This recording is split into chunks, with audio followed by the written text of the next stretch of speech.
I'm waking, can't believe what is past. He's mine for the taking. I'm so happy at last. Maybe I dream, but he seems sweet golden as a crown. Oh, a sleeping feet told me that I'll walk with my feet on the ground. When my one true lover I have found, I have found.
Yeah.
And deep in love's long looked after land, where you'll see sun up sky and the morning dew, and when the clouds go laughing by and love comes calling on you, say so. I can't believe what has passed. He's mine for the taking. I'm so happy at last. Maybe I dream, but he sings sweet golden as a crown.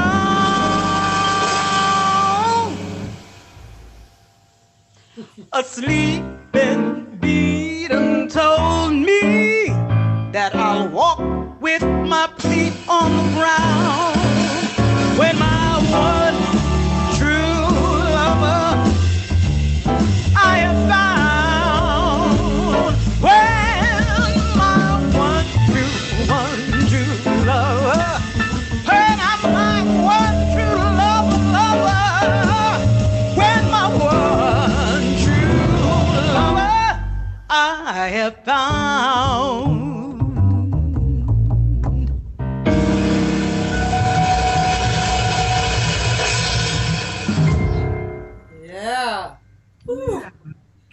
Good evening. Welcome. We are so pleased to be here with you. Put your hands together for Sharon Clark, Mr. Lenny Robinson on the drums, Zach Pride is on the bass. My name is Chris Grasso. Just want to say a couple of things before we continue. This is a crazy time to be alive. I didn't think I would ever see something like this, and I'm sure none of you ever did either. But we're trying to make the best of it, and we've had a lot of help. So first, we'd like to thank the people at Blue House Productions for making their studio available, Jeff Gruber, and we could not be here without them. Literally, they wouldn't have let us in the door. I'd also like to thank Cathy Nagy and the people at Mr. Henry's. We were supposed to be performing there tonight, and this is kind of a substitute for that. We are doing a monthly residency there, and going to be there once a month with different vocalists, and we hope to start that back up very soon. They have a lot of great people coming up on their schedule, and I hope they can restart their schedule. So that's something to look forward to when this is all over. I'd also like to mention that this here at Blue House is going to be a regular series. They have some wonderful artists coming up, just so you know, on Friday, March 27th. That's a week from tonight. Okay, I'm gonna like. Yeah. Wow. Well, my guest Sharon Clark. I'm so happy to get to know you, and I'm really an admirer. I forget how I actually came across you in the last few months, but I really do forget. But when I did, I was like, wait a minute, who's this? I should know this person, such a great singer. And especially when you're a singer, when you watch somebody sing, Right. If you like them. Right. Right? 5 notes. Give me 5 notes and I'll tell you. Exactly. So I was sold, I saw you sing. I was like, oh yeah, I like her. Thank you. Thank you so much. Thank you for having me. It seems like this is the way that it's going to be for a while. And you mentioned that you just came across, well, we're spending a whole lot more time on our computers and stuff like this. That's just looking for something to do. So that's, it's not a horrible thing, because I've discovered so many other people out there and made friends with people right from my living room, kitchen table. So yeah, I know. I was going to say it could be worse, but I don't even want to say that. No, it cannot be worse. But we're dealing with it, and we gotta, and it's like a GPS. We went this way, well, we just reset the GPS and just go that way, Yeah. So. Yeah. I think I always talk about this with my husband. He's definitely kind of an artist person, because he did TV lighting for the Tonight Show Wow. for 20 years, but he never thought of himself as an artist. So we have these talks, and but I think jazz people, because they're used to improvisation, are really much better off in situations like this, because we can improvise. It's not an unusual feeling for us, to change midstream or something. Yeah, it's like, it's almost like, herding cats with jazz musicians. I mean, how can you contain us? How can you put us into a mold? Because if we feel something, then we're going to go in that direction. And if it's not a good place to be, then we move back and then head, somewhere else. And so, this time has brought out more creativity in me than if I was actually performing, because I have to not bore myself. That makes sense? What have you been creative with? Well, just my writing. I mean, and now I'm trying to get my piano down, my keyboard and everything set up, because I really want to be able to accompany myself at, sometimes, at least fall into that, just like a little special highlight. I'm not trying to be, Chick Corea or anybody, but I just really want to get back into that. All right. Do you play already? I play, but I've put it on the back burner for the past 10 years because I've had the privilege of working with so many wonderful piano players that I've sort of gotten lazy in that arena. And now that I'm home most of the time, I can, I'm starting to do it again. Cool. I play very minimally. I play enough to accompany myself and my students. I have done gigs, but I'm not, I don't play a bass line and I don't solo. Mm-hmm. So it's like, but I can transpose, and I can I keep time. And that's okay. It's good for some things, but I wish, gosh, I was in the beginning, I was practicing piano. Right. I was practicing my flute a lot more, because I used to play flute years ago. You play flute? Oh, cool. Well, Yeah, I mean, I do, but I haven't for years, Right. But flute is nice, and it's so Yeah. connected with the voice, and so Yeah. it's a good feeling to play the flute. I like it. And it's easy to schlep. So, That's for sure, right? yeah. So let's find out more about you. I know. Well, let's start at the beginning because I'm sure the latter part is so incredibly full, and we can probably get led into different areas for the latter part of your life. But where, let's see, you mentioned that you're a twin, Hmm. and did your twin sister sing too, or your mother and father, or? Yeah. We all grew up in the church. And so it was automatic. If you could sing or not, you were going out, getting out of that house on Saturdays to go to kids' choir practice. And that was it. Nobody didn't have kids that didn't sing in the choir, whether they could sing or not. And so my grandfather was a great gospel singer. Hmm. Um, and I used to love to hear him sing. And growing up, of course, then they started putting me out front of the choir a lot. And so I was like, well, maybe this is something to it. And then one day I sang this song and I absolutely loved it, Come Ye Disconsolate. And that's when I knew I wanted to perform. And my twin sister, too, when we moved on to high school, we became Coca-Cola Company in Alexandria. They wanted a high school band to promote Coca-Cola. And so we auditioned and we became bottle caps. And Oh so my for our God! junior and senior year, we traveled the Eastern Shore and Wow! Kings How Dominion fun! as a bottle cap and Wow, wearing is that funny? Coca-Cola shirts and dance and sing and everything. It was Yeah, fun. yeah, that's cool. So then, as you got out of high school, what happened? I went to Berklee College of Music for about a year and a half. Wait a And minute. then What year was that? I was there from 80 to 81 and a half. Okay, I Yeah. was there from 72 to 75. Wow. Yeah. So, go Berkeley. And then I got a gig Okay. with this top 40 band, and it was an opportunity to make a lot of money, help pay for tuition. And my mom said, if you stop now, you won't go back. And I was like, oh no, mom, I'm going back in the fall. Well, I never went back Yeah. because, when you're a 18, 19-year-old making that kind of money, traveling, doing that, you think you've arrived. Yeah.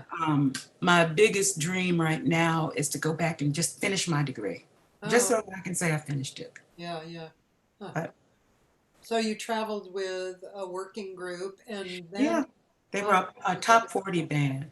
yeah, top 40. And were you had you gotten into jazz? I was studying jazz and I studied with Maggie Scott, and she was teaching Oh, me repertoire. oh, And I learned a lot of repertoire with her.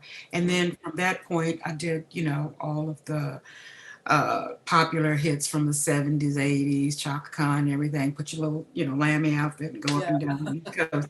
right. And so I did that for a while. And then after that, I came back home and I continued to study at Northern Virginia Community College. And from there, it started to just snowball. And here I am, 40 something years later. Yeah. Still So doing it. I just want to say, pardon the noise in the background, but my kitchen is getting worked on, so you'll hear some All right. noise. Um, and Lisa Rich joined, by the way. Oh, hi, Lisa. Yeah, she's going to be on Monday, actually. Oh, cool. So, what happened to get you into jazz?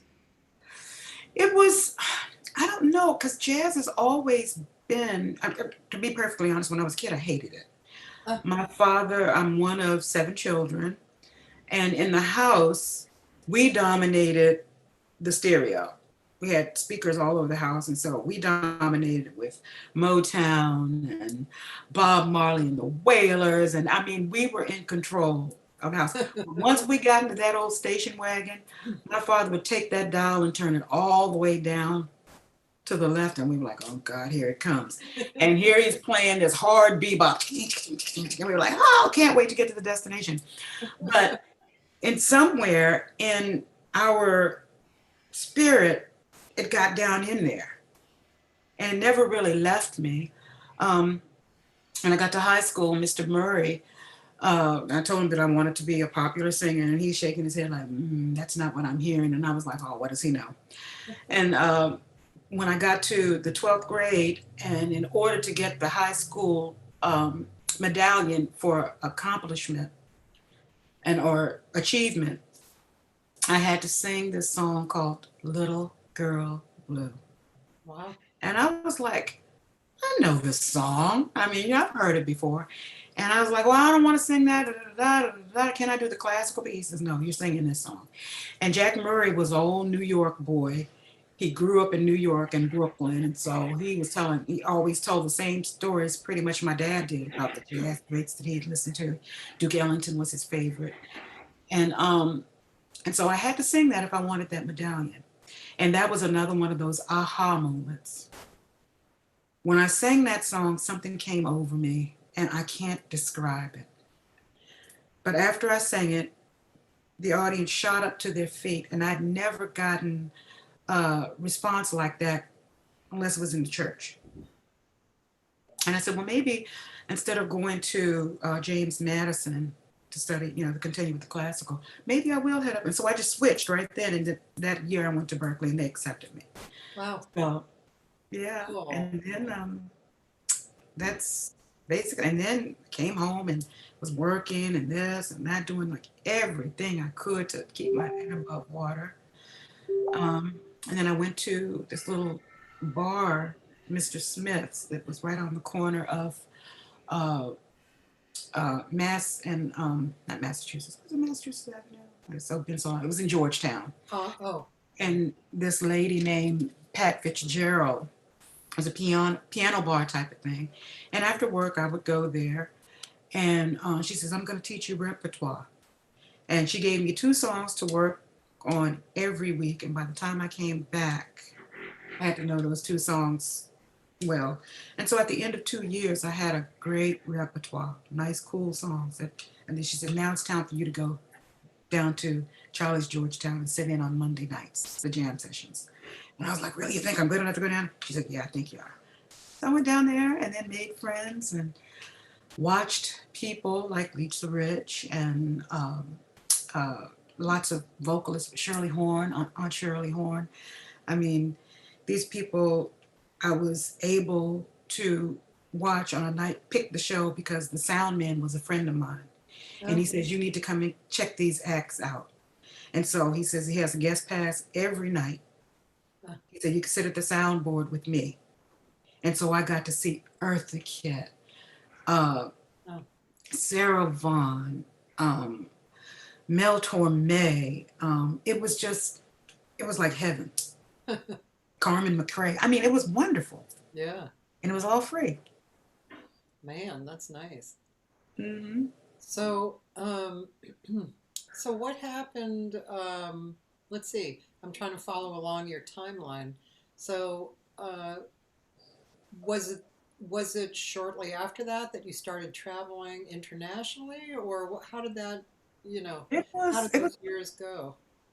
Those years, they were difficult years, but they were years that made me who I am now.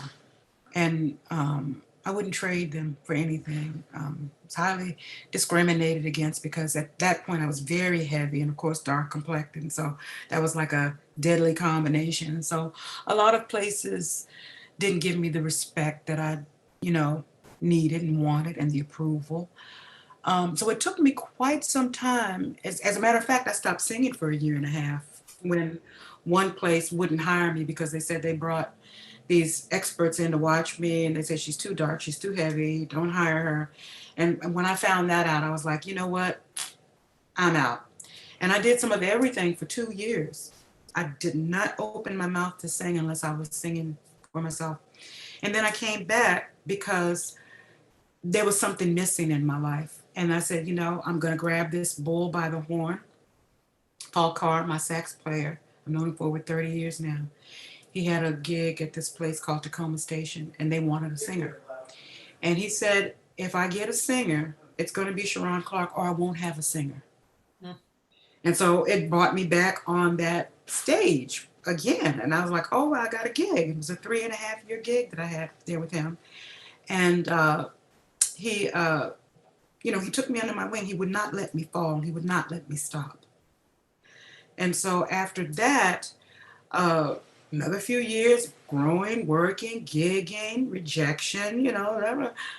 And now I love rejection. Wow, we got to hear why. I know because it sharpens my tools. So, I'm sorry, what? It sharpens my tools, I love rejection. If I don't get enough rejection, I said, I'm not doing something right. That's hysterical. If everybody loves you, everybody's not telling the truth. You know what I mean?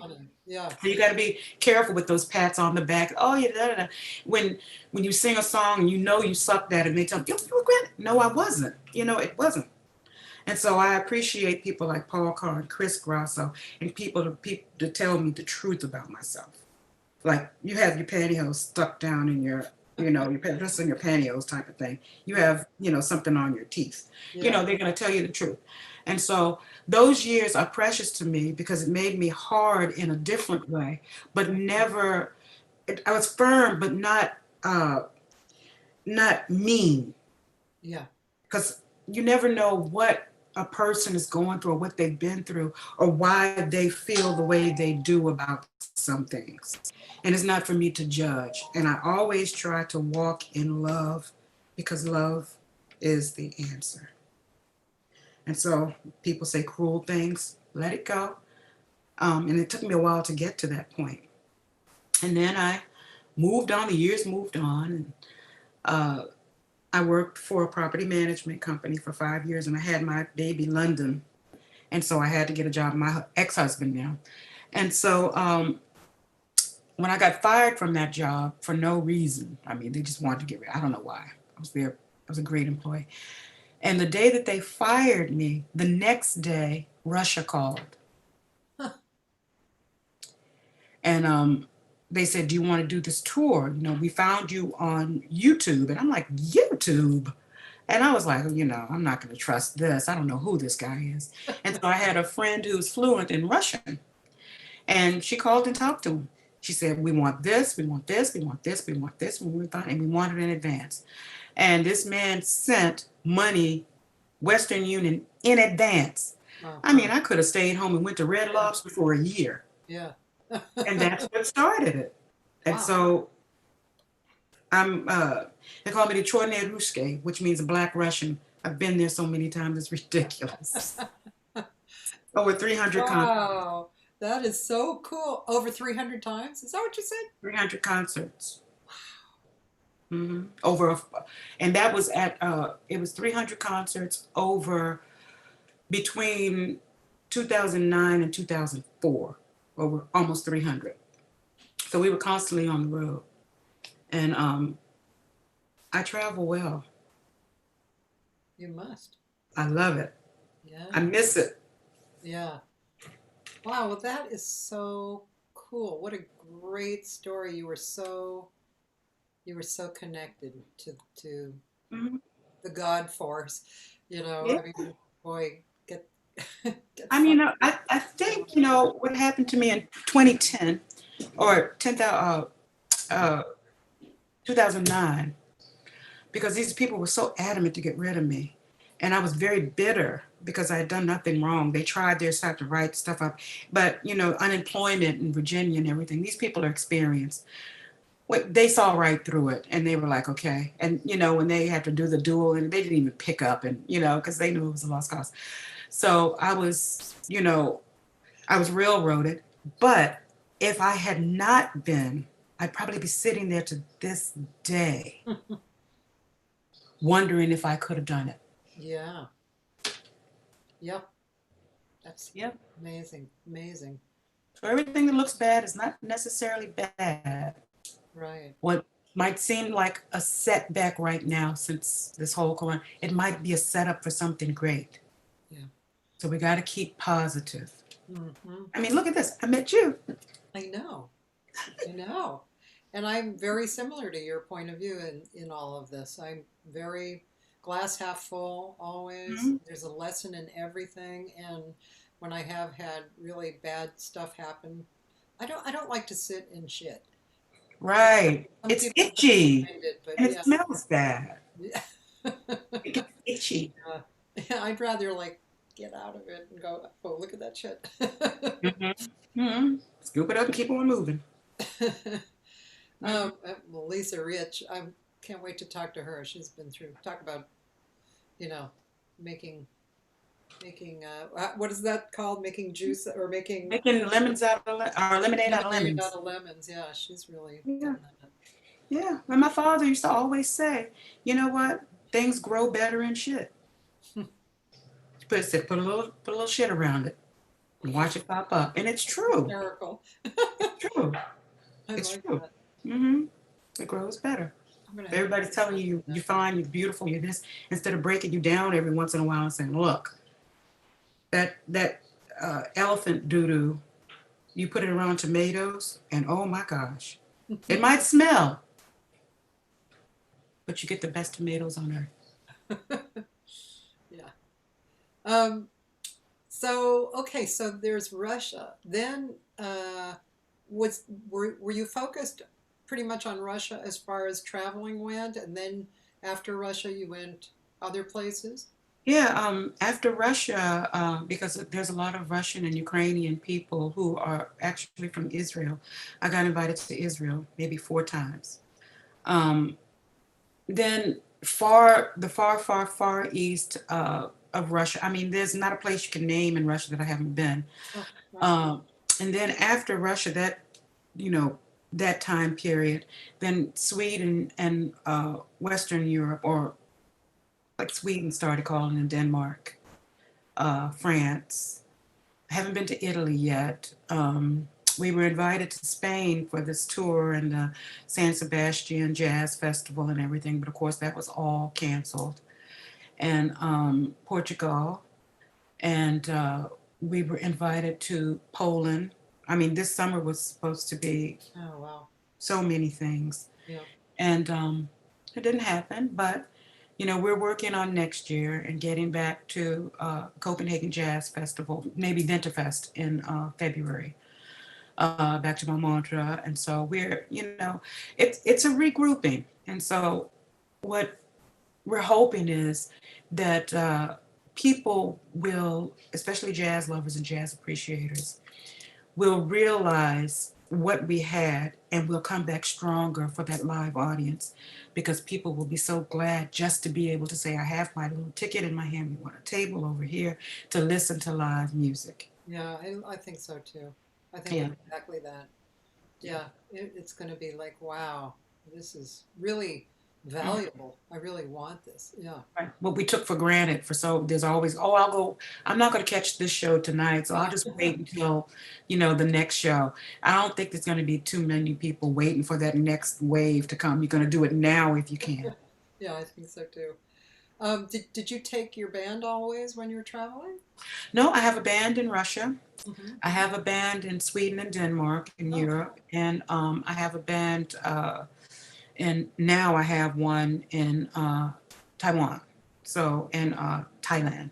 So it's, you know, a little bit more economical, yeah. but I'm getting enough torque now that I can bring at least one person, because I'm not a part of a label. I don't have a management company. I don't have anybody that does my booking, except for Chris takes care of pretty much the U.S. and Matthias Nilsson takes care of pretty much the Western Europe, and then Sergey, he takes care of.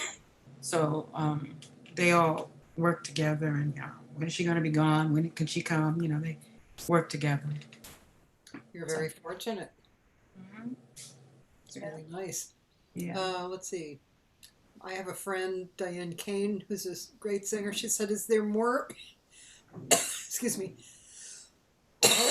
is there more good than bad in Russia than what we get on the news? What is the good? All we hear about is Putin poisoning people. Yeah. That you know, unfortunately, when you talk about you know, governments and the people who are in power versus regular people, you know, it's like top and bottom. I mean, we the people are just people, and the governments are, duking it out up here. But when I talk to your average Russian person, they could care less about, what's going on, and they want the music. They're welcoming. I've never felt any ways discriminated against, but then again, I wasn't looking for it because I'm there to do something else. Um, Russia they can compartmentalize. I'm an African American woman and I'm there to sing jazz. So you're doing exactly what we expect you to do. If I came over there as a scientist or anything like that, it might be a little bit different. But I would say go. I mean, if you get an opportunity to go, the culture there, the beauty, the wildlife. Once you get out to Siberia, the sky is so clear and so beautiful. It's almost intimidating at night. You'd think that the stars are jumping out at you. So it's a very elegant society. Don't buy into what they say on that level, because I mean, we're not perfect either. And so once you get in and get involved with the people and get involved with the culture of the jazz music there, I would say outside of the US that there are Russian players that will rival players here. That's so cool. And I went to Yugoslavia during the big war, which was probably about 20 years ago. And I was there for 6 weeks, and so I met the regular people in Yugoslavia, and it was the same exact thing. The regular people were cool, and they were the areas that were fighting each other. Right. People from those areas were living together in Right. Belgrade, like in the same apartment building. Right. And it was just the insanity of the politicians and the leaders. It's just It's just a power grab. I don't care where you are. It Everybody is. wants to be the leader and have that kind of respect and bow down and worship me. And everybody wants that. Yeah. But when you come to the regular people, man, when we go out in these outer lying areas where, people were living in the poverty level of Soweto, South Africa. And I was like, this is Russia? I mean, tar paper shacks in the dead of winter. I mean, heat, coal and stuff like that to keep warm. I mean, I was surprised. I was really, really, really surprised. I mean, because in my life, well, maybe when I was growing up and we go to the backwoods and the country and everything, where my mom grew up in Halifax, where you might see these little dilapidated places where people still live. But places like what I saw there would never be able to stand in this country now. I mean, 40,000 people in the eastern Russia, they were getting killed on roads because the infrastructure is so bad. And there's no sidewalks and nothing, like that. They're getting killed on the roads just from trying to walk from their house to a bus stop.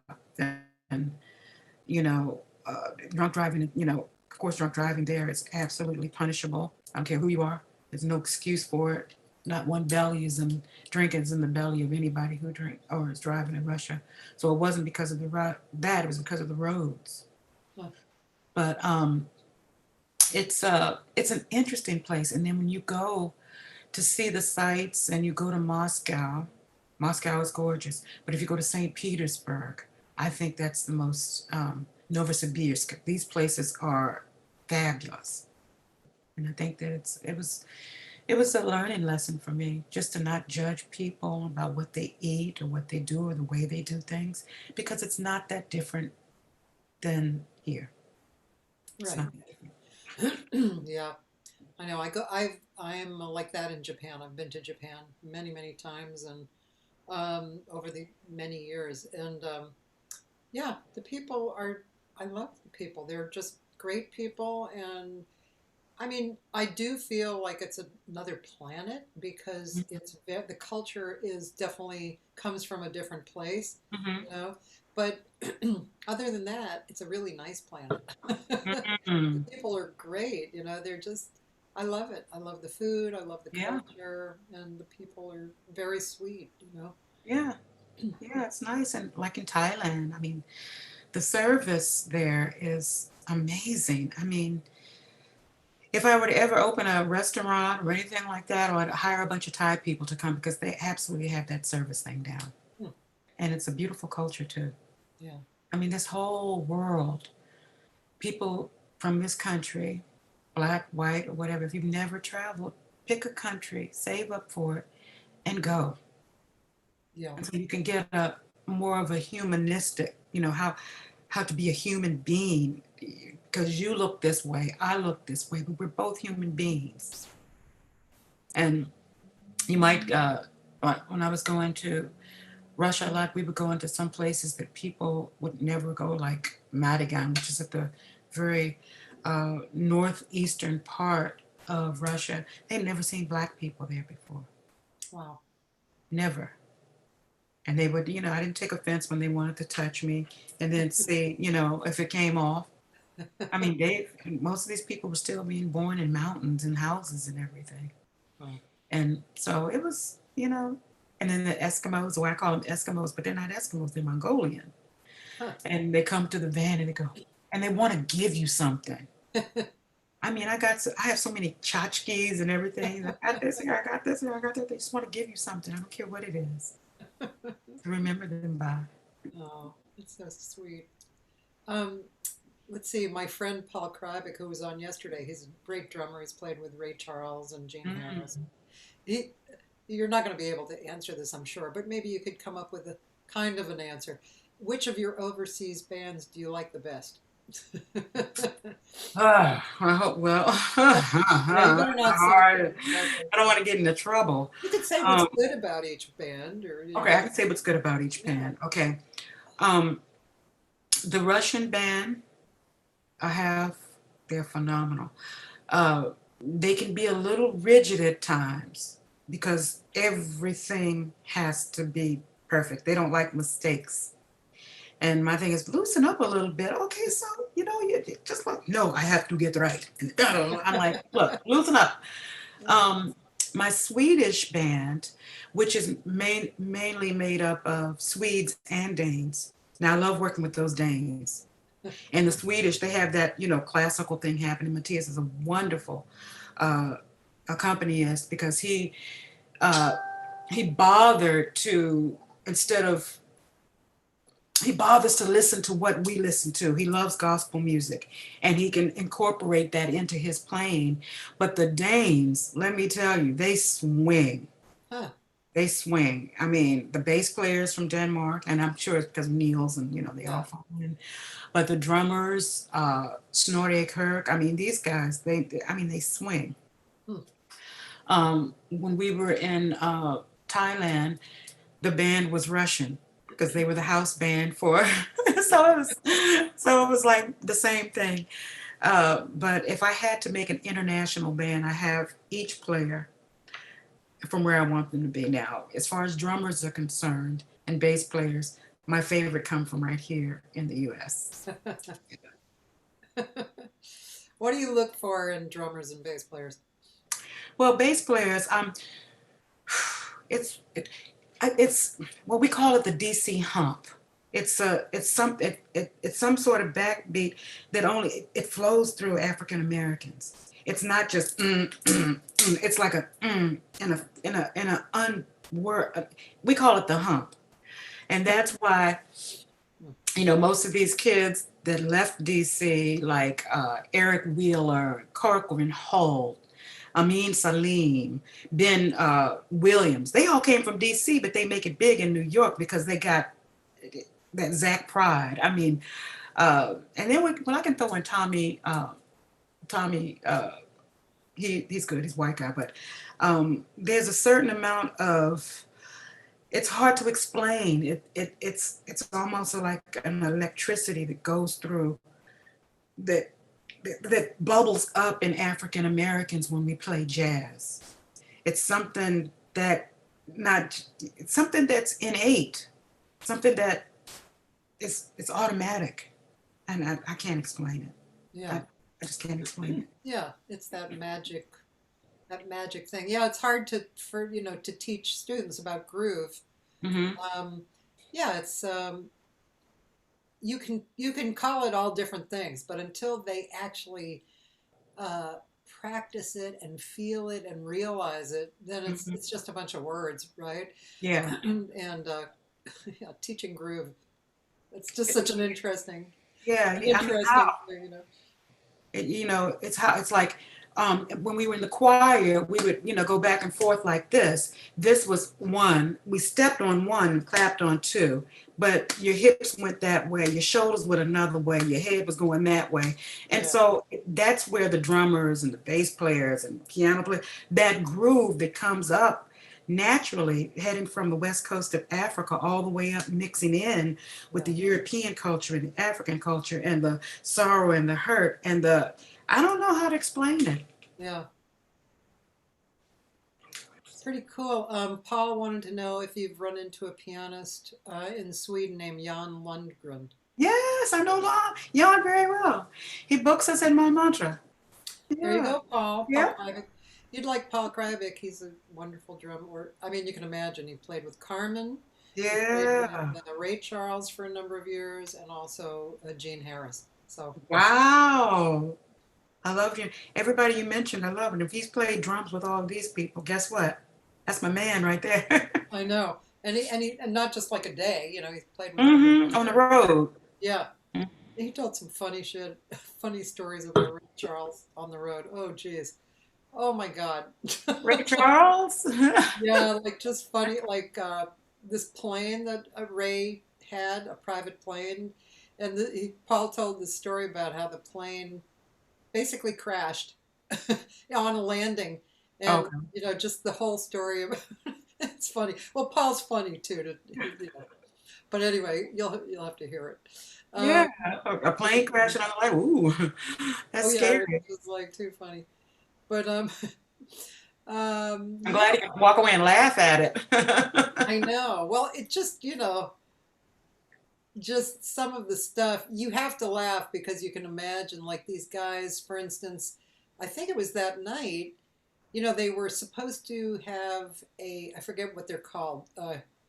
I forget what he called it, but basically fly in, do the gig, and get back on the plane and fly out. Don't stay overnight, right? Right. But they had to stay overnight because the plane crashed. Yeah, and so they were looking for hotels, and at 2 a.m. they found one, and they opened the front door, and 2 big rats came out. Oh my God! And then they looked for another hotel, and stuff like that. It's just like, oh my God. And you have to be, I think you have to be young to survive being on the road like that. Yeah. Well, I started on the road. I was it was 46 or 47. Yeah. And it just felt like home to me. I travel well. I travel well. I guess you do. Sometimes it depends on the travel. It depends on the type of travel and where I'm going. If I have a good destination point and, people helping me, I'm getting a little too, I don't know, tired of being like, gosh, the last time I went to Italy, I got through it, and finally ended up with a smile on my face, but, I won't go into the whole story, but it was tough traveling, and partly because the Italian people in charge didn't care if I didn't understand what they were saying. They were talking in Italian, and they didn't care. And I had to talk to somebody who knew. They didn't care, so I would get on wrong trains and be, left out in the middle of nowhere, and just, on and on. But you were by yourself. You were traveling by yourself. I was traveling by myself. That's horrible. Yeah, and I had, I didn't have an abundance of luggage, but the luggage that I had was a little difficult. And it's just me, and I'm kind of on the more petite side. How long ago was this? That was a while ago. I don't know, maybe 10 years ago, maybe. Because English was the international language. things, every country yeah. that I've been to, they've had it written in English and in, Yeah, but you go and talk to like the guys in the train station who, you know, they just don't care. They wow, don't care. It's like, yeah, that's you know, disappointing to they hear about. very. I've never been to Italy Well, before. Italy, I just have to say, I love Italy. I love the people. The food is amazing. Um, but it doesn't run um, per schedule. And so they do have this, in general, especially the people in charge of things, have this attitude of, I don't really care if it's not that important if you get where you're going. Like What? if there's a gig that's set up for 8 o'clock, it could start at 11 and no problem. Oh, you talking about color people time? Oh, Okay. color people time. Well, it's Italian time too, apparently. Okay. Color people. Yeah, I was like, oh, but that's a little late. I mean, if it's supposed to start at 8 and it didn't start until 11. Yeah, but That's really, that's common in Italy. wow. Yeah. I So, just, I did my DNA. I got this kit for Christmas. 23 of my genetic makeup is from Tuscany, Italy. really Yeah, I'm like, what the? interesting. Yeah, 23%. Wow. And 2% Swedish, German, Wales, West Africa, Nigerian dominates, of course, Oh, Caribbean, Chinese, Japanese, Vietnamese. I was like, what? I said, I'm like a Benetton flag on the inside. that's really interesting. I It haven't is heard of interesting. anyone having that many combinations inside. Yeah, it's all mixed up Wow. like a big hoodie. I'm pretty simple. My background's kind of just mid Europe, and I thought I would probably be from the Ashkenazi Jews. But I mean, I was very straight through. You're not Ashkenazi? Let's see. I'm either Ashkenazi or the other. Let's see. Most of the ones I'm in I've met. So, I'm not of the traveling Jew kind. oh, okay. I'm a traveling Jew, but Yeah, wandering Jew. yeah. Oh, and Paul said he'd love to hear you sing and play with you. Oh, wow. Thank you, Paul. Yeah. So I would love to play with him too. yeah, you'll have to do that. Maybe you'll come out to the West Coast sometime. I'm gonna play more. Should I continue playing that same or something else? Well, yeah, we can play. I don't know how you cue that sort of stuff up. Let's see. I wonder if we have any of the Do It Again. Yeah, here we go. Do It Again. The top tracks from Do It Again. Where am I? Down. Or Down? yeah, down. One more. There we go. Oh, up a little bit. This one? Yeah. Okay, great. I'll go here. Got some top tracks from that. This was hi. Okay, so should I be looking on the right? Oh, Do It Again. Do It Again. Okay, yeah. Let's see. You want something slow or Doesn't matter. Whatever you want. Do It Again, or did you want a different song than Do It Again? You can Do It Again. That's fine. That's the title track. It's my tribute to Aunt Shirley. Great. Okay, here we go. Sharon Clark on her record, Do It Again. My tribute to Shirley.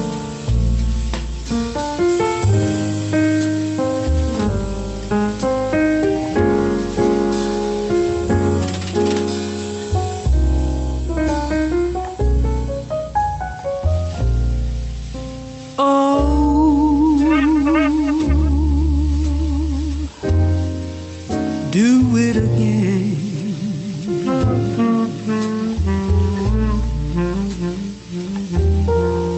I may cry, no,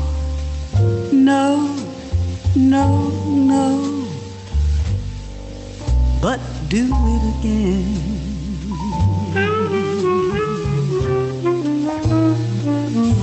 My lips just ache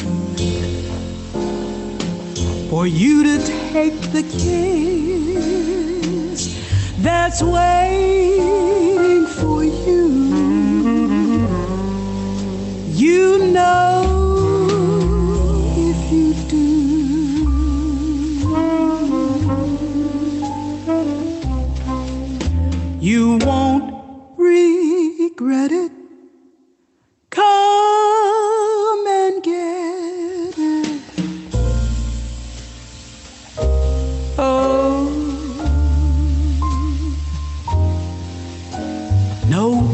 his knee.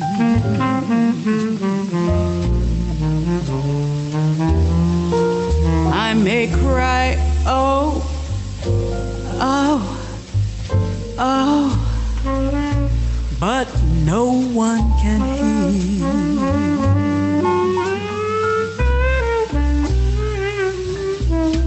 Mama may scold me, 'cause she told me it was naughty, but then please do it again. Just do it again and again and again and again and again.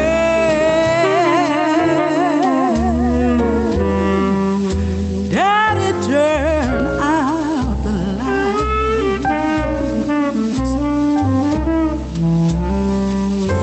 and hold me close, so close, so close, all through the night. Mama may scold me, 'cause she told me it was naughty, but then please do it again. Just do it again and again and again and again and again and again and again and again and again and again. Daddy, daddy, do it again. Do it again and again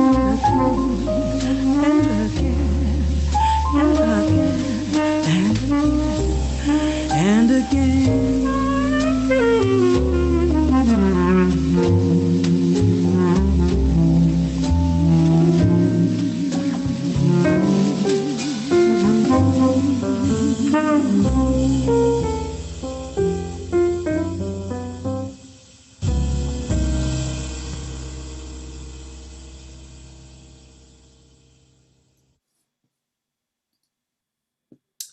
Nice. Hey, Sharon, can you hear me? You're muted and I can't unmute you. So if you go down to the left, you know where the mute is down on the left, see if you can unmute yourself.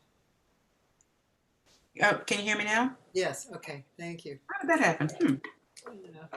Yeah. Cool. That was so sexy. Oh, thank you. Shirley Horn was sexy. Ooh. Yeah, definitely. There's only two women that I dream about, and that's Shirley Horn and Sarah Vaughan. I found one of the best, actually, my friend sent it to me, the best Sarah Vaughan video yesterday. I'll have to send it to you. It's, in fact, I think I'll copy and paste it, you guys, for all of you right now. It's delicious. The reason why I got it was because two friends of mine played with her in this period. One was the bass player, hey Cheryl, the bass player John Gianelli, who's a friend of mine, and he played with her. He also played with Carmen for a long time. You would love him. He just has an incredible sound. Mm-hmm. And the pianist who worked with her for 9 years was Carl Schroeder, who was a friend of mine. And then it was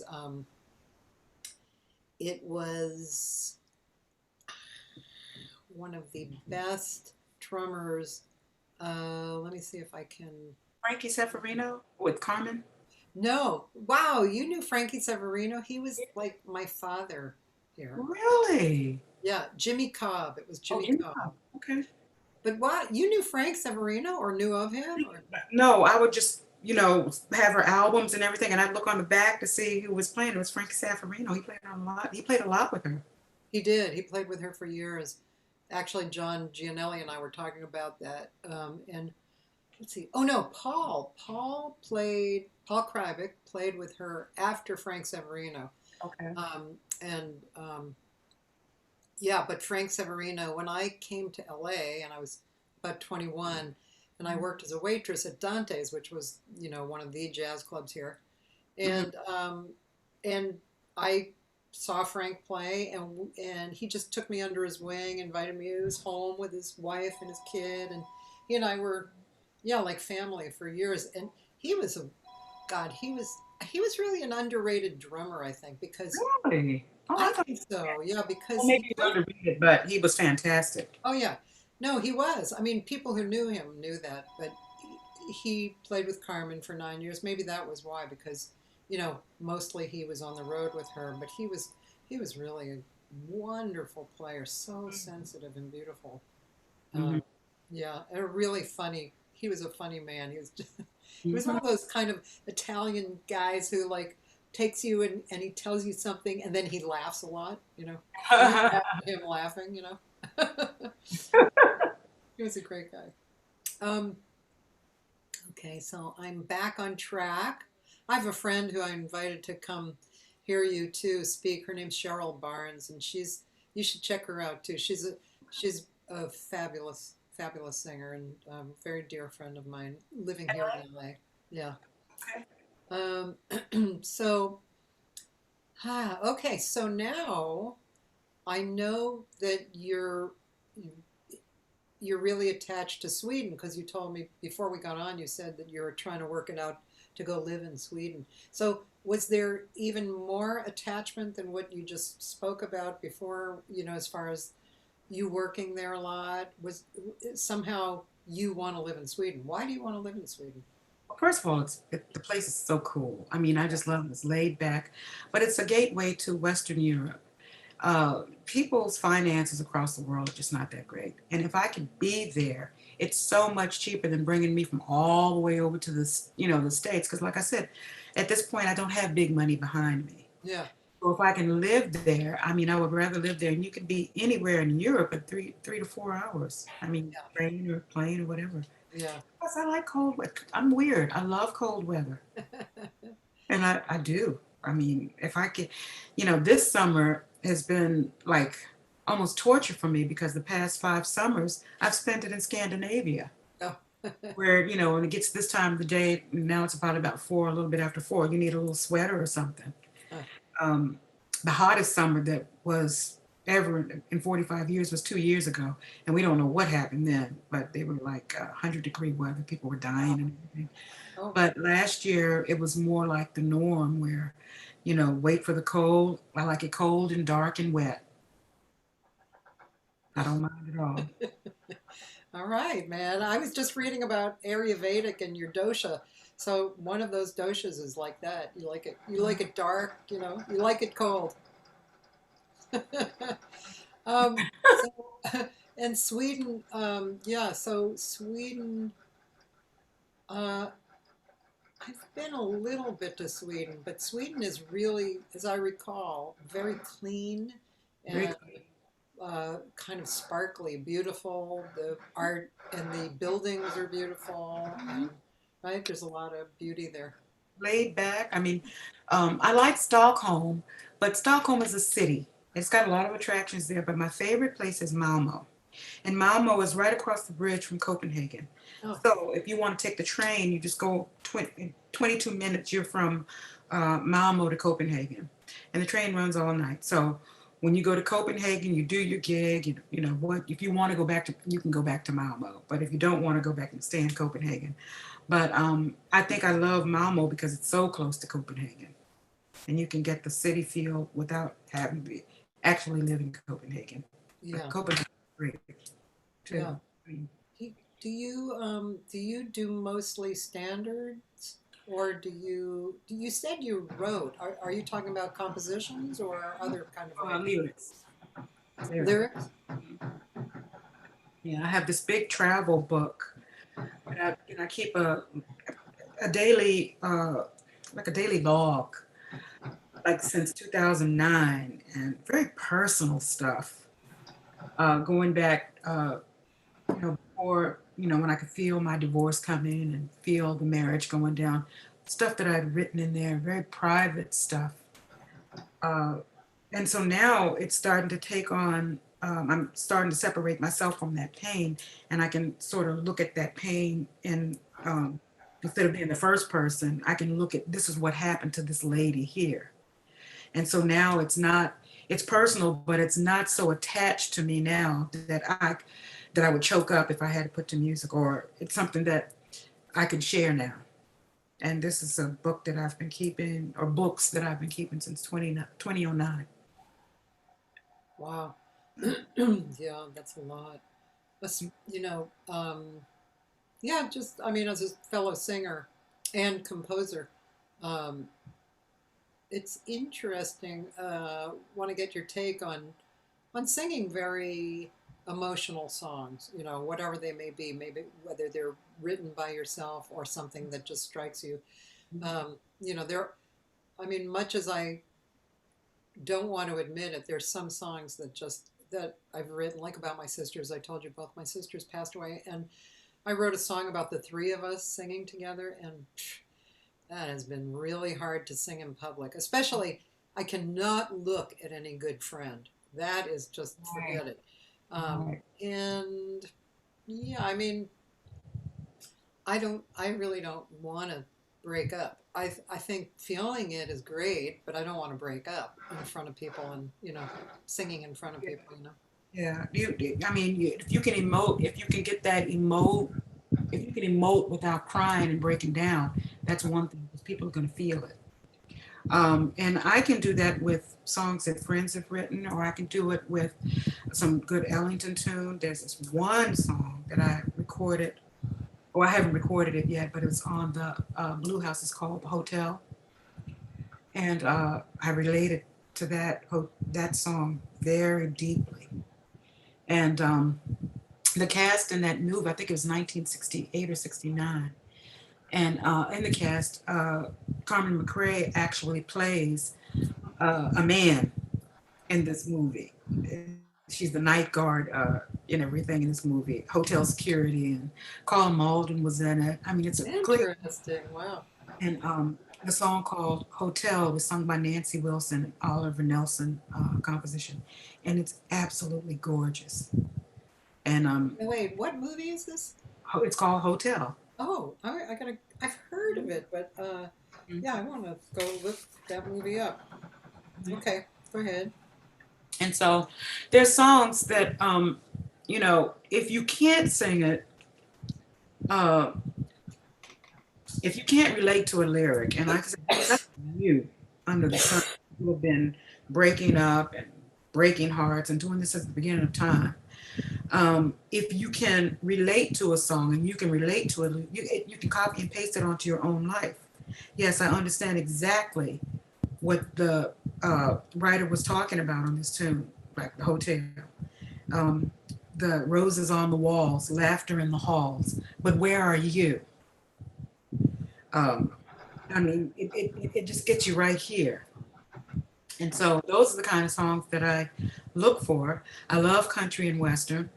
And no, I'm not going to throw in my black card, because I absolutely love the lyrics that goes behind, country and western. It tells a story.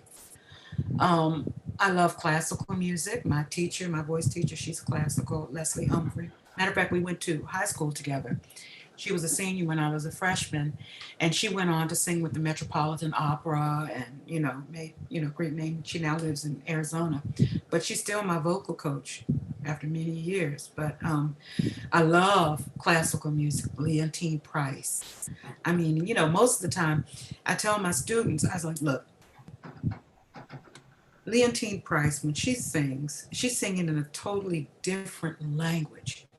But you have to be able to, first of all, find out what the translation is and emote so that people can feel that crap. I don't care if you're singing in English, German, or whatever you're singing it in. There's an emotion that goes along. There's a spirit that goes along with each song. And if you can't relate to that spirit, if you can't box yourself in and get alone with that, don't sing that song. Don't sing a song because somebody else is singing it. It'll never mean what means to you unless you can get really intimate with these lyrics that somebody else wrote. Yeah, yeah. Nalini Les Nalini, I'm going to mispronounce your last name, so I'm not going to say it. I'm so glad she mentioned country. Can she name some black writers in the country genre? I want to learn some covers. Well, I don't know about too many black writers, but I know that there were performers like uh, Charlie. Char- uh, Charlie Pride. Mm-hmm. Not too many that I know of. I know one tune that I do called "Tain't Nothing to Me."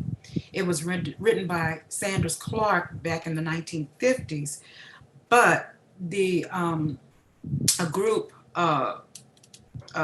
in the early 60s covered it. What was the name of the group? The Under the Boardwalk people. What are they? Under the Boardwalk. Who was it? They redid it. Oh, I was listening to it one night, and I was like, man, I can do this song and make it swing. yeah. Same thing with Charlie Rich. He had a song, Who Will the Next Fool Be? Some of the stuff, it lines right up with that gospel type of feel. The same kind of chord changes and everything. And then I absolutely love Patsy Cline Yeah. and Kitty Wales. Uh-huh. And I'm telling you, they have something to talk about. Yeah. Yeah. Johnny Cash. Uh-huh. Hmm. Yeah. How do you generally come across your songs that you want to perform?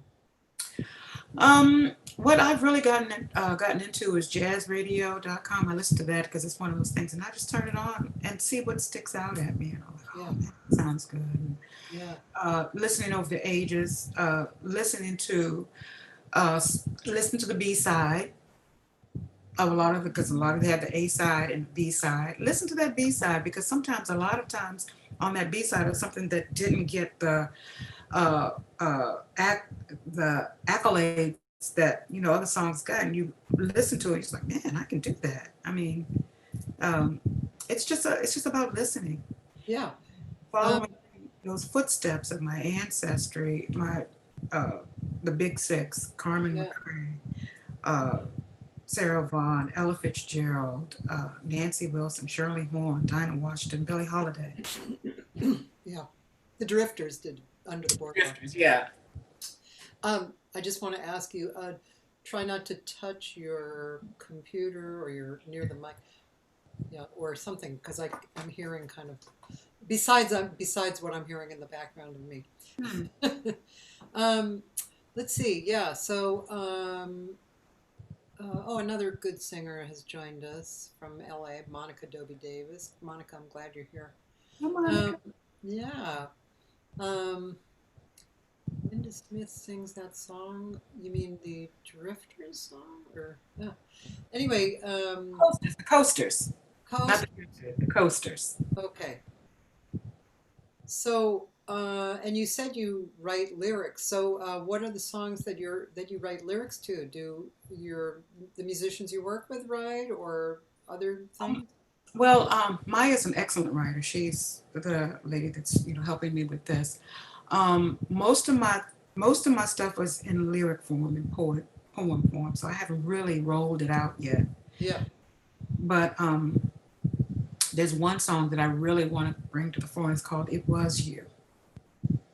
So it's about a relationship that went, it didn't go bad. It was because of COVID, and it's one of those things where, when you cut ties with somebody and then you're trying to figure out who is this, and then you find out, I was like, oh yeah, it was you. Sounds good. It was you. Yeah, that sounds really good. I actually took a writing class from a good friend of mine who's a great writer. Mark Winkler is his name. He's also a good singer, and yeah, it's interesting to observe that there are some writing rules, and the first thing that they come up with in his class are titles. So that's a great title. That's a great title. It already elicits the idea, you know. It was you.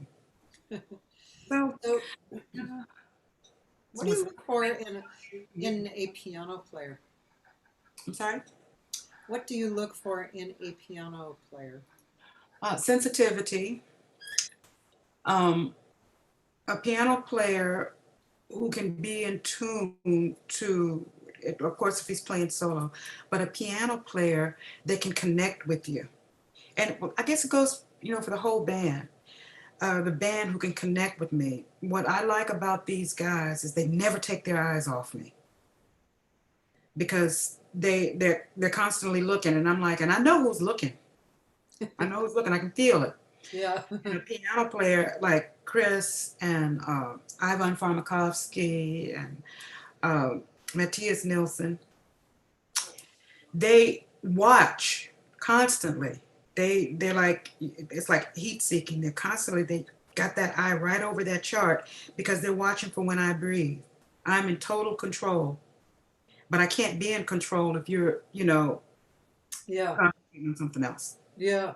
I like about piano players, with the ones that I work with. Yeah. Mm-hmm. Yeah. Let's see. I was thinking of something else. Sorry. Yeah. Well, who would you I like say? to make them jump. I like to make them jump. Sometimes I do this, and they go like,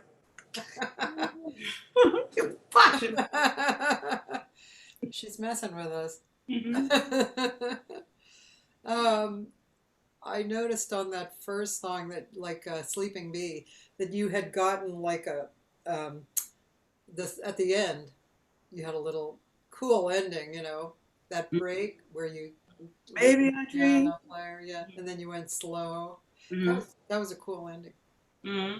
Well, that was like the classic, but they sort of, at that time, nobody had worked with anybody for weeks. Yeah. We were all just, sitting around messing with it anyway. And so we got a little rusty, and then, you're back in the studio. There is no audience, and sometimes they forget. And, you start grooving real hard, and they really wanted to play, and then but they picked up when I did it, because when I look over to my right, Yeah. and they're like, okay, pull it in. And I'm like, oh yeah, I forgot about that. Hey, I noticed this is totally a singer question, but I noticed you were sitting down. Mm-hmm. I don't know if you sat down the whole thing. Did you consciously decide to sit down? Well, yeah, I've started this. I decided to sit down maybe 2 or 3 years ago, because at one point I was having this horrible vertigo. Oh. And it would just come out of nowhere. Oh, wow. And one time I almost fell down on stage, and I was like, so I never wanted that to happen again. You're struggling trying to catch your balance and everything. And I said, well, you can't fall if you're sitting. Yeah. And so that was the problem. But I got some things straightened out. It was about electrolytes and all this kind of stuff, potassium levels low. But if you've ever had vertigo, it's one of the worst feelings on earth. And so that's when I started sitting down, because sometimes it comes, sometimes it goes, and I don't know when it's going to strike. Yeah, yeah. So okay, that's why I decided to sit. Also, when I was reading your bio, did you do some things for the State Department or for the, weren't you, yeah? Mm-hmm. State Department. We've gotten grants. The American Swedish government in Sweden gave us this really generous grant to go to Sweden and tour throughout Sweden to talk about the roots of jazz in African American History Month, which was February, and that was last year. And so we went all over Sweden, culminating at in Stockholm at the King's College in Stockholm. And so it was very successful. And then I got a grant to go to Ukraine. let's see, I've gotten a few grants. Ukraine, there was Russia. I've gotten several grants from them to talk about and give master classes and the history of jazz and actually where it came from and starting from slavery all the way up through now, which is, I'm happy because here we are in 2020 and 2019, and it started to make that curve back to what jazz originally started at. First jam sessions in New Orleans was down in New Orleans where nobody worked on Sundays. And so the slaves would get together and bring their instruments and do it. And they would go down to New Orleans in this big square and perform, everybody take turns. And that's the original jam session. So it was, and then we took it all the way up through U.B. Blake and then all the way to Billie Holiday and Fats Waller and the birth of the cool, that era, and then the 60s. And in the 70s, when you get Mr. Magic, it was taking on those. It was very interesting, and we did a great job. Wow. Sounds like you know a lot about the history. Mm-hmm. And each 10 years, every generation presents something. And I'm so happy to say that now, when I look, especially the young Black vocalists that are coming along, they are really, I heard this one girl just the other day, I can't remember her name though, out of New York, doing a great job. My daughter, she's doing her thing now. And I'm seeing that singing is really coming back to jazz, not just getting up, stand up, screaming your head off with no rhyme or reason. Right. So now it's taking on a authentic. I speaking of that, who did I hear? I thought I wrote her name down. It was one of our contemporaries who was introducing her as a student, and I was talking to somebody I was talking to, and I wonder if it was, I don't think it was Dina DeRose, or I spoke to Kate McGarry and Lenora Helms and Shauna Tucker. I don't think it was them. Becky Kilgore? Anyway. A young lady, but she's fantastic. She has this young woman. She like won the, I don't know if it was the same woman. She was a Black girl. She was probably in her early 20s. And it was like, I don't think it was the Ella competition, but it was something like that. Wow. I just even thinking about her singing gives me chills. She was so natural and beautiful. I heard this young lady just yesterday, a friend sent me a link. I can't think of her name, and that bugs me. But she's very good. And I said, this is what it should be. Yeah. I don't know how we got off of that path of just nonsense. Yeah. Vocal nonsense. But now it's time to come back. Yeah, you're talking about more, I think that we're talking about the same thing, like more organic, real stuff instead of just all about the scales and what, Oh, Alexis Cole talked about it. It was her student. Do you know Alexis Cole? Do I know her? I'm not really sure. She's a very smart jazz singer, woman, person. I'll tell you about her at another time. But my friend who's also a great singer, Tanya Grubbs in Pennsylvania. She reminded me. Yeah, it was Alex's student. I got to go check her out. Tanya, if you remember her name, let me know. But this girl, I'm going to send you the link because you would really like her. Judy Rafat. Judy and you should hook up sometime. She's in Germany. Oh, in Germany? Yeah. Okay. Yeah. Yeah, I would love to go to Germany. I mean, we haven't been to Germany yet. We've been to, we did the Gouvet in Belgium, the jazz festival there. Yeah. Supposed to do the Heineken in San Sebastian. That was a big disappointment that we couldn't do that one. Yeah. In July. But it'll come back around. It will. Daniel McRarity, I'd be really interested to hear about your vocal practice routine, what you find important as a longtime instrumentalist who gradually slid into singing. I'm fascinated by how different the voice is from other instruments. Good comment, Daniel. Yeah. I'm fascinated too. I think the vocal instrument is really interesting. What instrument did he? Sorry. I'm sorry. So I'm getting several comments about that girl I was telling you about. Her name is Samara Joy. Samara Joy. I'll send you the name. Okay, yeah, send it to me because I Yeah. can't remember. Thanks, girls. I know she's a great voice. Yeah. So this because I have does he live in LA? You I don't know actually.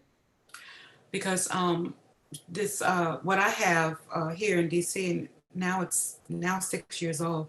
It's the Sharon Clark DC Jazz Vocalist Jam.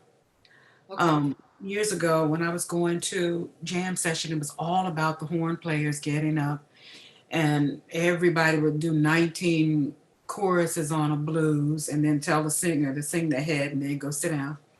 So about 6 years ago, I decided that I wanted to get something for singers, and so I started my Sunday afternoon singers jam session, and everybody was invited, and I was really surprised at how many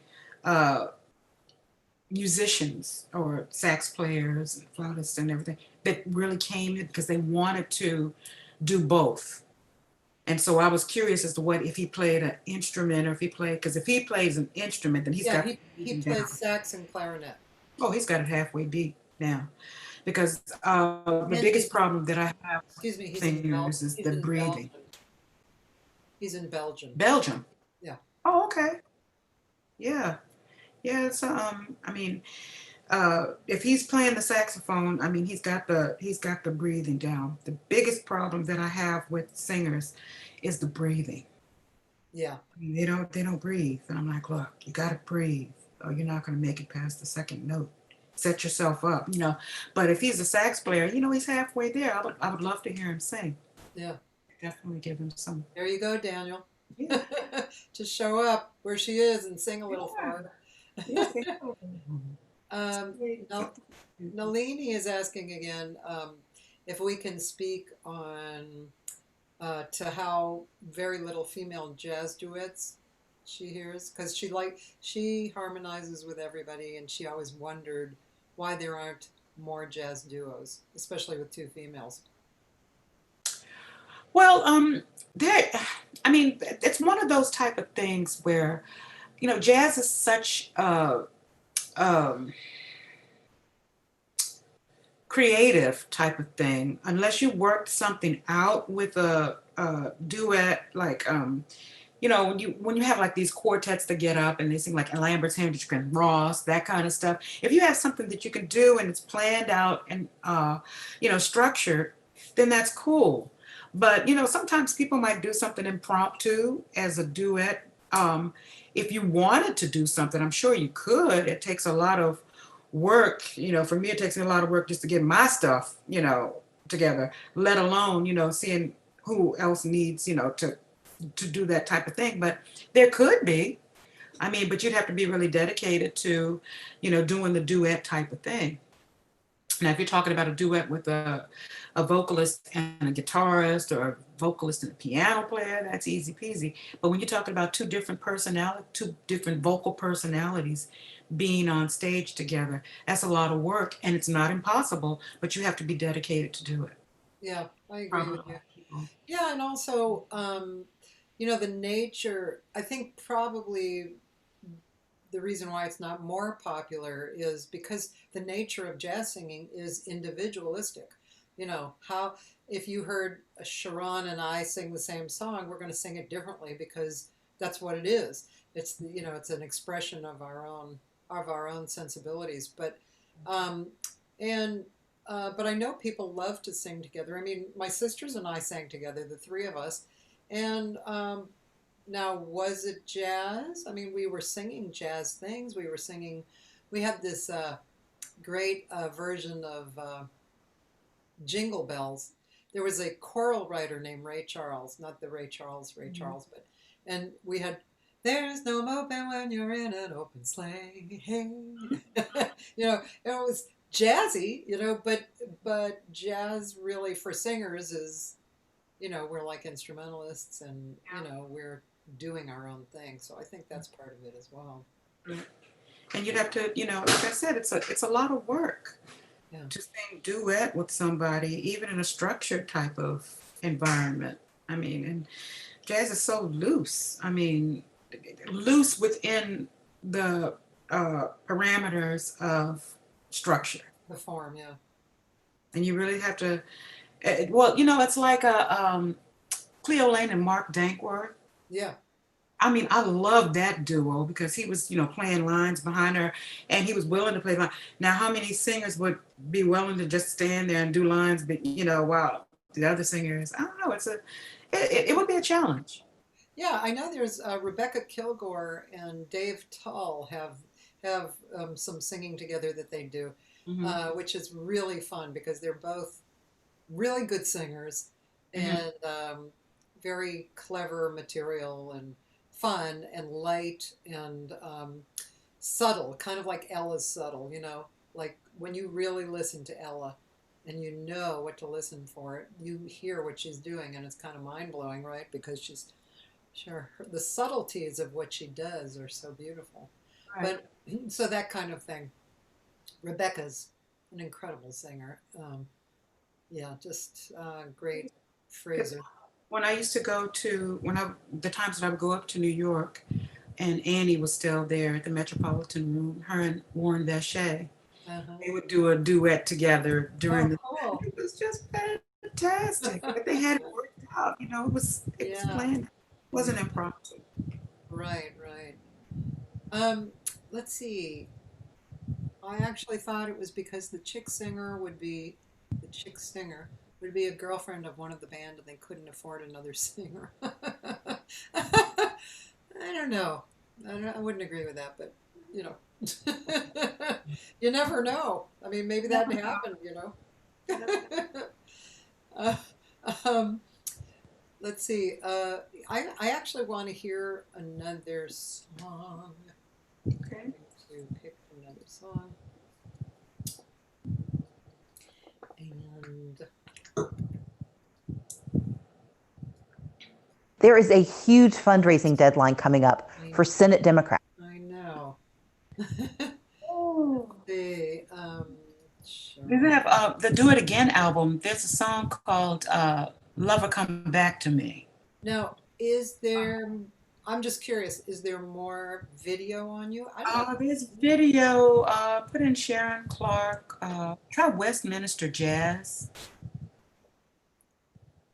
Minster or Minister? Minister. See if that comes up. Let's see.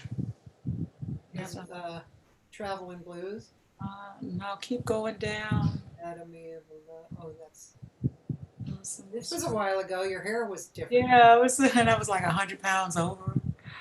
Let me see. Keep scrolling. Let's do Just Friends. Oh, this Just looks Friends. Like I don't know who put that. That was at somebody just redid that, and I didn't do this. Okay. Okay, let's go down to Just Friends. Okay. Yeah.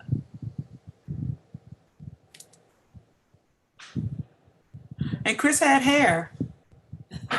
Okay.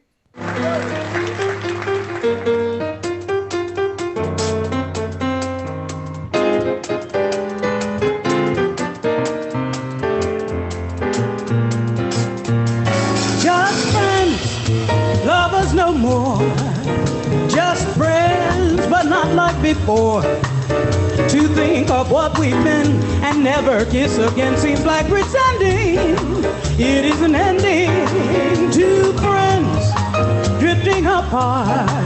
We're just friends, but one broken heart. We love, we laugh, we cry. Suddenly love dies, story ends, and we're just friends.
Just friends, but not like before.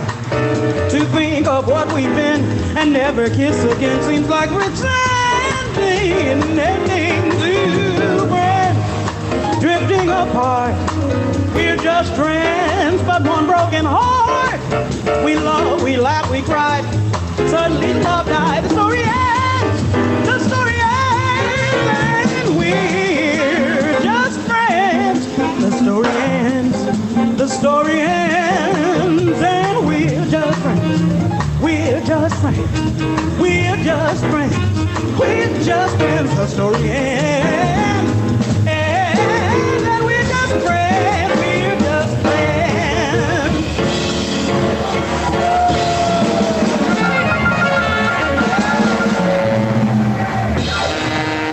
Thank you. We're just friends. Yeah.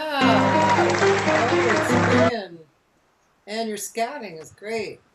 Oh, thank you, darling. Wow, that was stellar. Really exciting. And nobody told me that my skirt was tucked into my pantyhose. Shit. Oh well, sometimes it happens. Oh. So I have two questions. One is, I don't think we actually answered this question. Huh? What do you do to warm up? Do you do your technique every day? What do you do? Lip rolls, and then I actually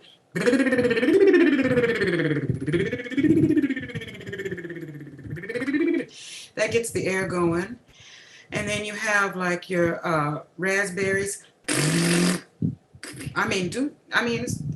Then we do like then I do like the what's it called? Crackling to get the air flowing and everything. Take a nice brisk walk. Because sometimes when you go up and down stairs, you need to go ahead and reconnect with that diaphragm, because sometimes we can get lazy when you do that, because we're so used to breathing from just up here. But when you start walking up and down some steps, you're going to feel that diaphragm expand and contract, and then that's where the support is coming from. Use those same muscles when you're throwing up or anything else. It automatically kicks in to support your diaphragm. Your diaphragm automatically kicks in, and if you use that same motion to take in the air, to fill the lungs up, and then use that same motion to support, your breathing is golden. And the best way to do that is to start doing some physical activity so that you can see exactly how your body automatically kicks in, and then you have to relate that to when you start singing again. Because sometimes if you're on an airplane for 8 hours, 9 hours, 10 hours, to be perfectly honest, you don't have time to warm up. And I'm not saying that that's a reason not to warm up. Everybody should warm up.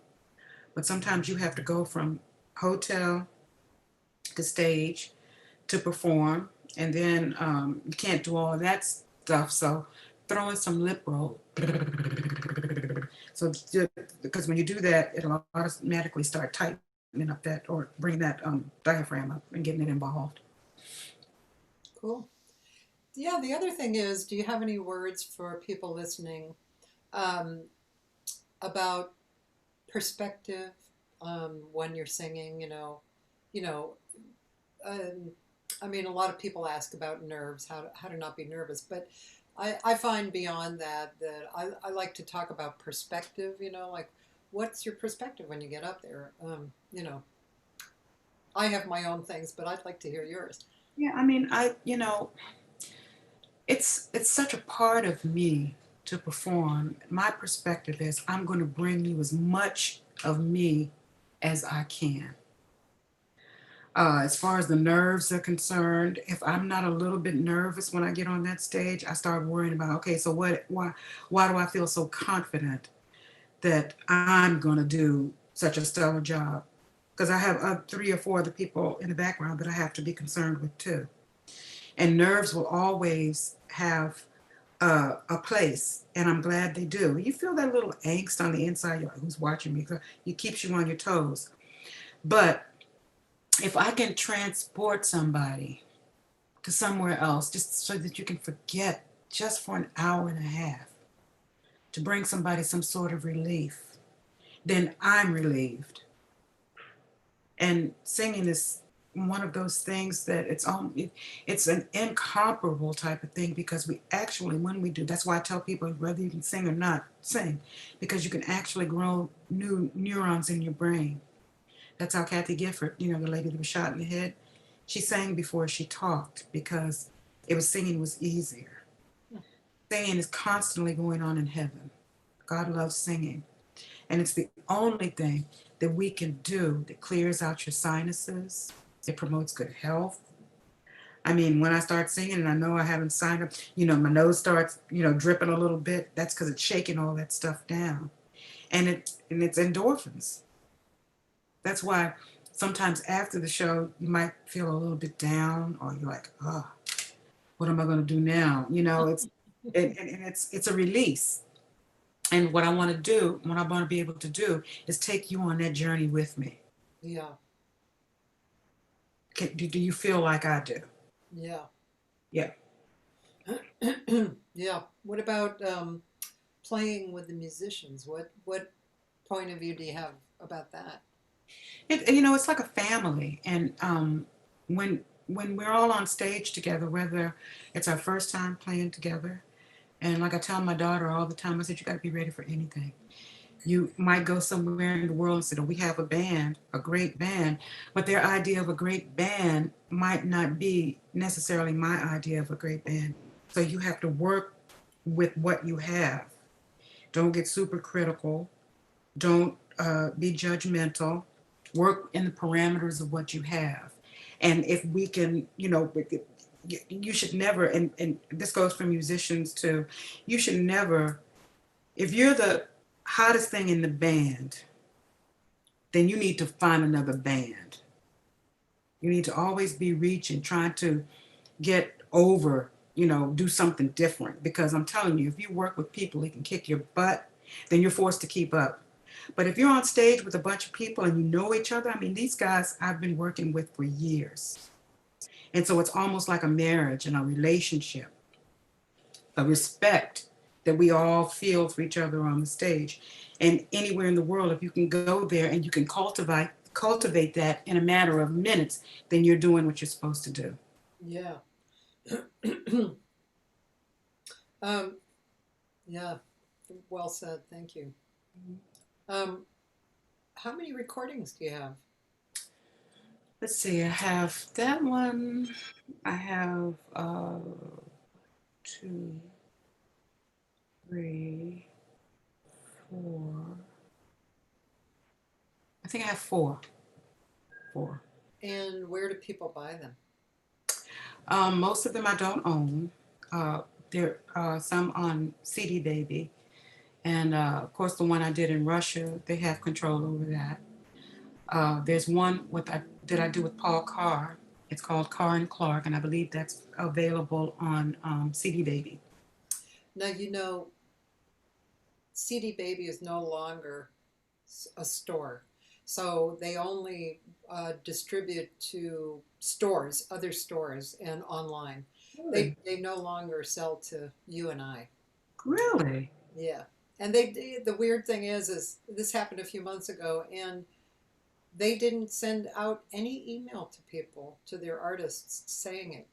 How I found out was that I was just doing some work on my website, and we pushed the normal button that would take you to CD Baby, and it said, "We're sorry, our store is closed."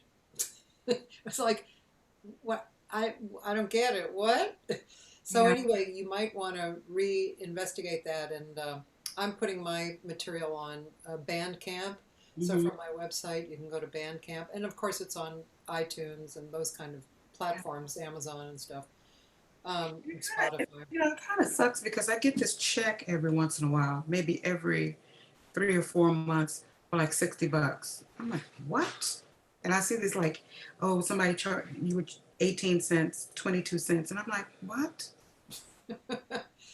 Yeah, well, Spotify, it just kind of kills me. It's like I'm on Spotify, but still, it kills me. It's like 0.002 cents. Hmm.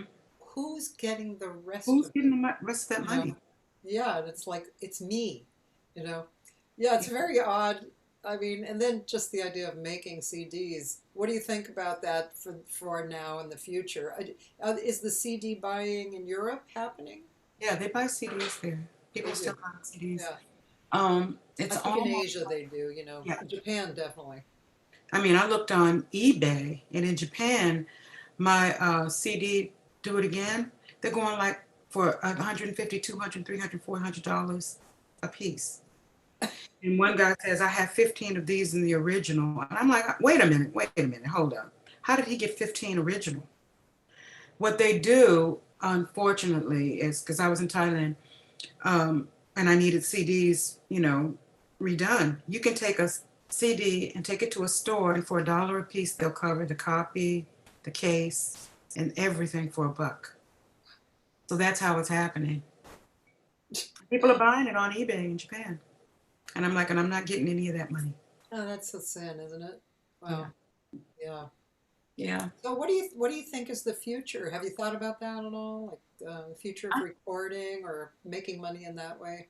well, I tend to be an optimist.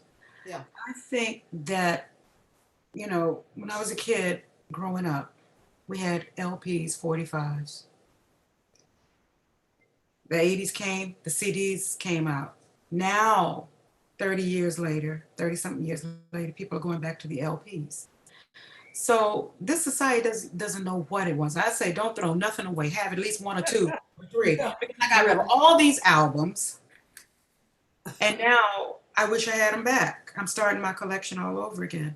So, but I think what's happening right now is if we as musicians can get a better grip on what we're doing right here now, it'll be better for us. But the only thing that I can think of right now is, just getting past this, and let's see, when the dust clears, what's going to happen after this. Because this Skyping thing is, Zooming and everything like that, it's now becoming the norm. And we might Yeah.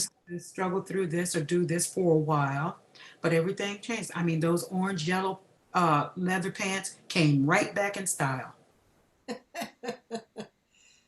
Yeah, the record thing is really interesting. My husband has a huge collection of records, and um, it's interesting because he does a lot of eBay, and he tries to sell his records, which you would think some of the records that he's selling are like they're sealed copies and they're, of a certain ilk that you would want them. And he doesn't have all that easy time selling the records, but people are buying them. In fact, his daughter, who's 44, just for her birthday, wanted a turntable Hmm. and with a Bluetooth speaker. Yeah. And then she came over and she looked in the garage to look through his record collection that he sells, you Hmm. know. And I mean, she's 44 and she's buying a record player, I would you love know. to see that collection. When you go to Europe, everybody has a turntable, and they never got rid of them. They had a CD player too. But we went to this place in Copenhagen. He has a record shop, and the thing is so vast, and people are buying records like $10 or $10 a piece. I went to Target and I saw uh, Dark Side of the Moon for $29.99.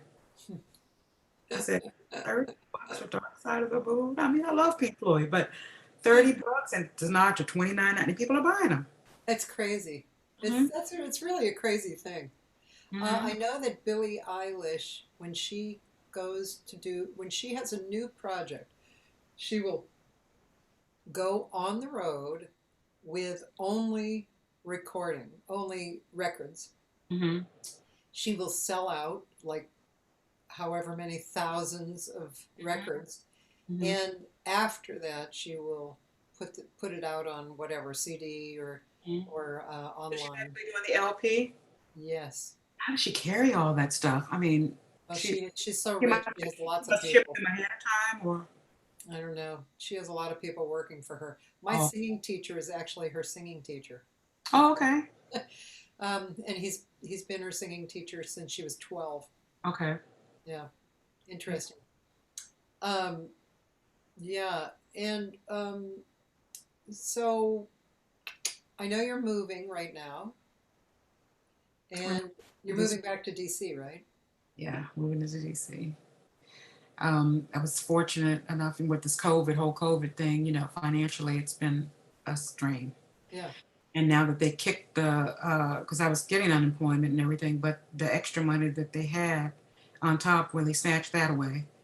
And then Senate went out, like people can afford this. I mean, the stuff that I do, it's not coming back. And so uh, I've been blessed to find a place in DC that's something that's more affordable than what I'm living right now. So it was God's hand. That's why, I was like, I can't worry about anything. I just can't worry about it. But DC's not so bad. It's not so No, DC's yeah. great. Yeah. Yeah, it's beautiful. There's a lot of music, a lot of creativity. Well, not now. I mean, nobody can go anywhere. People are doing Yeah, stuff in the park and everything, but uh, but it's the energy there. There's a lot of music and creativity there. yeah. Um, yeah, and it's so pretty. It's a pretty Yeah, town. it's a lot to do, but you get on the metro and in a few minutes you'll be down, but most of these places aren't open anymore. Hmm. I mean, you can't go in. Yeah, It's like things are getting better. I mean, Maryland, thankfully, this whole COVID thing, we're not even on the map as far as growth because we did what we were supposed to do. And the governor, thankfully, he took the bull by the horn. He won't be intimidated. He won't be moved into saying we're going to do this when he looks at the data and says it's not ready. But and Virginia's doing well too. The whole DMV, because we're so close together. Doesn't make sense if we take precautions over here, and you don't over here, but you do, and we're back at square one. yeah, yeah. So Well, yeah. Um, is there anything we're in our last minutes or so? Is there anything that you want to talk about that we haven't covered? I think we've covered just about everything. It's been wonderful, and like I said, I appreciate what you're doing right now. Thanks. You're giving people an opportunity that would never be heard to be heard um, in a way that I'd never thought that it would be because I mean, how do we do this? But now I'm actually getting some play in LA from my friend's house, and what you're doing is spectacular. And I appreciate it, and I thank you for including me. And this too shall pass. Yes, yes, definitely. Well, it's just lovely to meet you and to really get to know what you're doing, to get more familiar with your music, and just it's. I find it. What's the word? Very satisfying to find out what brings people to this point. Artists, and so to hear your life story and um, your outlooks at different times in your life, and uh, you're you are an extremely kind person. So that's I just And want to acknowledge you for that. I can see that. I get the sense that you are too, simply because you're creating a platform where other vocalists, possibly musicians, can be heard. And I mean, that's the battle.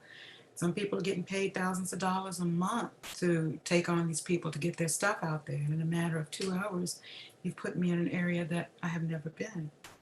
And I appreciate it. You know, us as vocalists, we need to shed that attitude of crabs in a bucket and there's not enough room for me and you're making it at my expense. And it's not like that. If we keep each other buoyant, we've created a sea of singers who can, you know, have some torque and, you know, have some skin in the game, and we can change this thing and we can move in a different direction because we have all these singers who are working in tandem.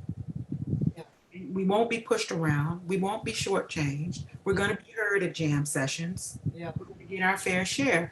And I support you. You support this other person. And then we all come up to the top. Yeah. I agree with you. Totally, totally agree. I felt like that for a long, long time. And as a matter of fact, I did have a long-term jam session myself on Wednesday nights. Mm-hmm. The whole thing lasted about 16 years, but the first 7 years were the best. It was at a place in LA that was very accessible.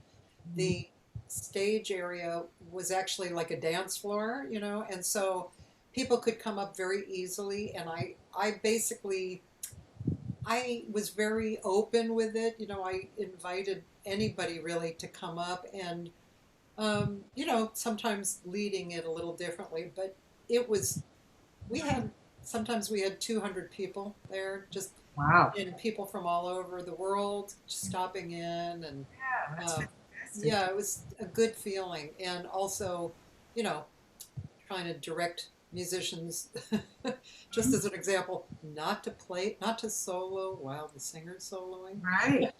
stuff like that, you know. The singers ruled here, and they knew it. Yeah, Singers rule. You know, yeah, you have your jam sessions where you go there and you take 19 courses on a blue, and there's nothing that we can do. But now we are ruling. yeah. We were fortunate to have Kevin when we first, in the early stages, we were fortunate to get Kevin Mahogany to stop Oh, by. cool. Yeah. Shep, sax player Shep, Artie Shep came by. Nice. Anybody that was in town at the Kennedy Center, I would reach out to them and say, hey, we have this jam session going Oh, on. cool. If you can come by and just, I know you can't perform, but if you can come by and say something.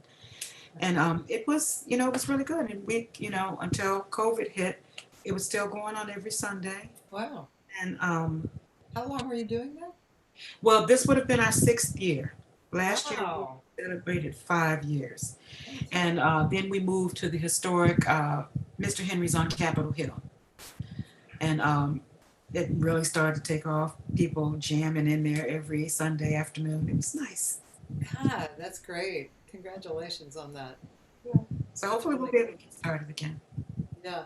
When do you think you might, if everything works, you know, how we're you know, just kind of getting back to normal at some point, when might you move to Sweden? Well, just as soon as my daughter graduates high school, and she's a senior this year. So when she goes off to college, I'm going to make my schedule mirror hers. So we come back to the apartment here, you know, so she has somewhere to go, I have somewhere to go. And so that'll go on for the next 4 years. And then who knows, maybe if I get married in Sweden, I'll keep my fingers crossed, I might not have to come back at all. But for the next 4 years, I see us, you know, doing that because I have to leave that area every 3 months anyway. You have to. And so if England, you know, does the Brexit, I could just go to England for a couple of days, or I could do a tour in Russia and come back. Because the way they keep track of you is the chalk of the passport. And the great thing about Sweden and Denmark and those areas, you can work above the board. I mean, it's not like you have to pay this gigantic fee like here in the States. If you bring somebody, you really have to have some backing to, you know, for them to play. where it's there, I can make a living there. And they have a minimum there that you can pay a musician so you can actually make a living. Cool. Great. Yeah. Well, good luck with that, Sharon. I'm sure we'll communicate, before that. And I just wanted to tell you, Lisa Rich said it was a great show. Daniel, the fellow who was talking about, I wish all the people in the USA a lot of blessings in next year. Thank you so much for sharing your music and life. Joyce Glasgow, who's a real wonderful fan from Seattle, she said, thank you. It's been great to discover you. Well, thank you. And Nalini, let me try and pronounce her last name. Lashiwich, something like that, Nalini. Bye, ladies. You're both so great. I'm about to host a Zoom song swap and sing along. Oh, Sally Stevens, she's like one of the top studio singers in LA, and she's booked singers, and she's been in the business for a long time. She arrived a little late, and Nalani says wishing Sharon all the best in her new pad, and Daniel says very best Sharon. Thank you. I feel like my daughter said, Mom, you're almost 60 years old and you're thinking about running away from home. Yeah. Yeah, that's great. Okay, well, ladies and gentlemen, also I just wanted to tell you that tomorrow is a very prolific movie scorer, and he's a trumpet player. I've known him a long time, named Mark Isham. He's like super prolific. You know a lot of the movies that he's written music for. Monday is Lisa Rich. All right. Singer with a very pretty amazing story of her life. And Tuesday, an English singer who's also a composer. She's really good. Her name's Georgia Mancio. And then Wednesday will be Carol Baki Rita, who's she's a dancer and singer. Brazilian is her big thing. Thursday I have a day off. Friday, Tony Jones, who's a great drummer and singer, by the way. And really cool story. He has cool stories because his father owned. He built a studio next to their home that, like the old '50s artists recorded in. Mm-hmm. Oh, So wow. he grew up around that. It's a very amazing story, and the space is amazing. I don't know if he moved. I can't imagine him moving from there, but who knows?